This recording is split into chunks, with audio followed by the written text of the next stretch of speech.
Why is Prime being sued for forever chemicals? Didn't we drink some Prime in one of our videos?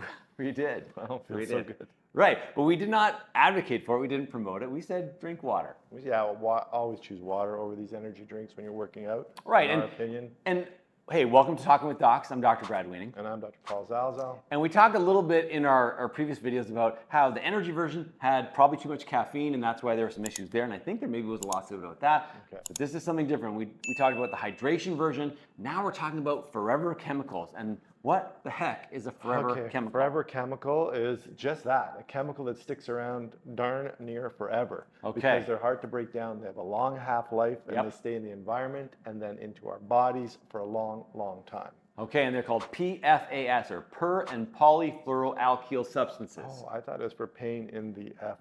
No, Oh, no. okay. And because they have a very strong carbon-fluorine bond, this is what makes them last seemingly forever. And what happens when that happens is that they end up in the air, they end up in the water, and then they end up in the animals, and then we end up eating them, breathing them. They accumulate in our bodies. They're even present in babies. Like as soon as they're born, you got some of this stuff in them.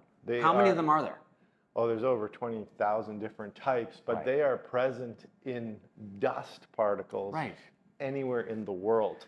Right. So Developing countries, developed Everywhere. countries, everywhere. It all started in 1946 when DuPont made nonstick cookware, which, I mean, I like the concept of nonstick cookware. Like, if you got something that's sticking there and Yeah. it gets all charred and it's Love hard it. to clean and whatnot, but it has consequences. So in 1946, DuPont made Teflon, and this includes some of these chemicals, and then 3M has gone on to make lots of them, and now they're used in things like nonstick cookware, waterproof clothing, things like Gore-Tex and Scotchgard for your carpet or for your furniture, firefighting foam, like literally it's everywhere. Yeah, they are everywhere. They're used all over industry, and you're eating it. Believe it or not, I mean, it's getting in your body, whether you're trying to or not. You're eating. If you think about when we go in the OR, the care we take and the sterility we take so that bacteria and stuff don't get into the OR, you'd have to use that kind of care and sterility when you're eating a meal. I think it still wouldn't even work. Yeah, and if you're sick and you go to the hospital, ironically, stuff in hospitals has these forever chemicals in And it, too. plastic bottles.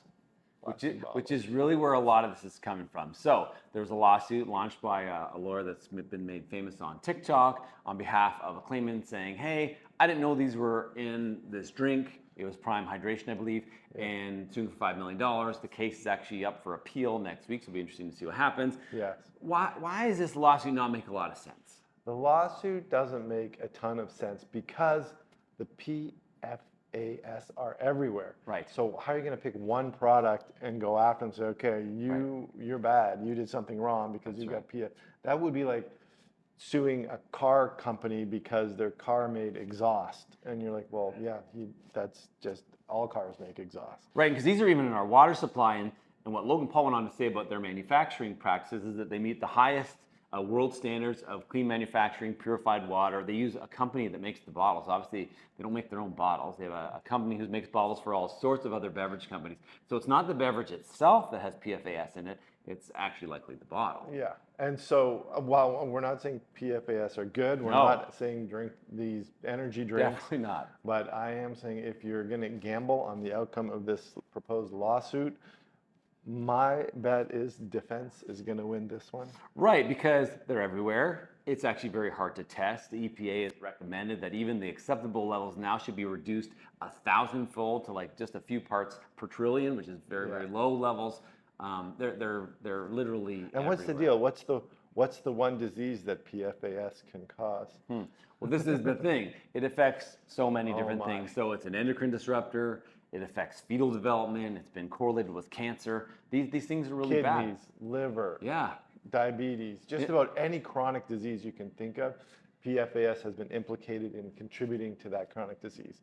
It's not good. It's not a good thing. And I think it's reflective of the way that we've consumed things, the way that the environment has been treated over the last 50 years, and now it's a little bit of time to pay the piper, unfortunately, for all of us. Yeah. Because we can't get rid of them now. No, you can't get rid of them for a few reasons. One, the half-life is so long, they stick around forever. And two, they are so integral into our civilization and products and things we do and things we eat and things we make and work with, that it would be nearly impossible to try and eliminate their manufacturing and clear them from the environment. And the restrictions are complicated too because they ban the 8-carbon version of these chemicals, and then the companies that require them or feel like they're important for their products then just modify it to be a 6-carbon product, which some say is maybe even more dangerous than the original 8-carbon version. So it's hard to ban them all. It's hard to reduce the amount of them, and they're literally everywhere. So it'll be interesting to see where the dust settles. And they're in dust too. They're in water. The ultra small ones are in Right. water as well.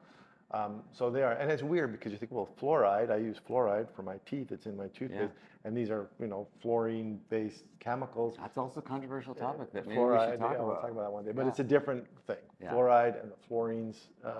It's a different chemical situation, but it is ubiquitous. So we're guessing lawsuit likely unsuccessful, but when it comes to Prime, we do not recommend taking specific hydration drinks or energy drinks, not because of the bottle, but because of the contents, and water is typically the best fluid that you can get. So make sure it's clean water. Yes, if you are the type of person to get very anxious about the environment and health, don't read up about PFAS. And don't drink out of plastic, then drink out of metal or glass, to be honest with you. Yeah, and then don't use nonstick cooking, Yeah. because that's going to end up in your body as well. Yeah.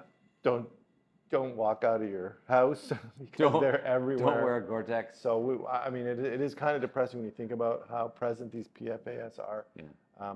But it's one of those things that we just don't have a solution for. There you go. Talking with dogs, bringing you the real news to make you sad. If you like this video, please like it. Subscribe to our channel. Remember, you are in charge of your own health. We'll see you next time.